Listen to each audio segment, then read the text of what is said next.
呢次內蒙之旅其實就圍繞住3個城市：鄂爾多斯、呼和浩特同包頭。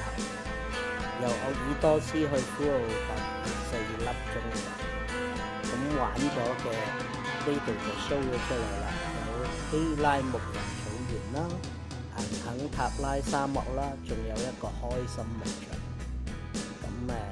由於導遊太貼心太細心啦，車我哋想去滑草，排隊滑草唔使我哋行，結果就讓我 missing 咗個幾廿匹馬嘅萬馬奔騰嘅景象啦。唉，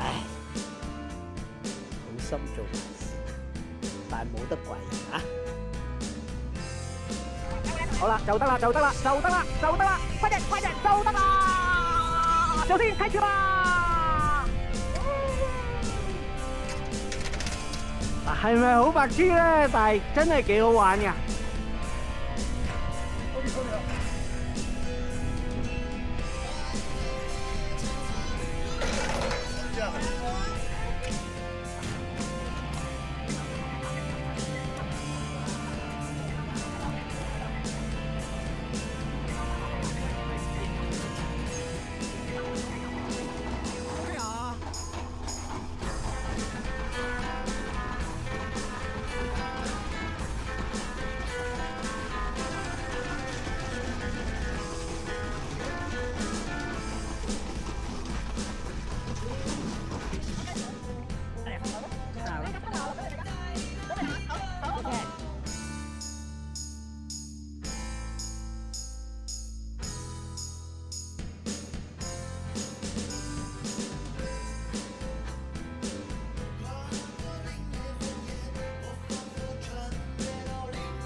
慢慢嚟啊，我唔急。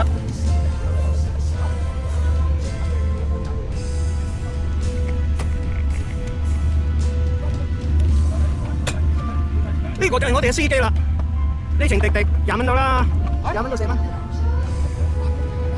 俾啲感覺啊！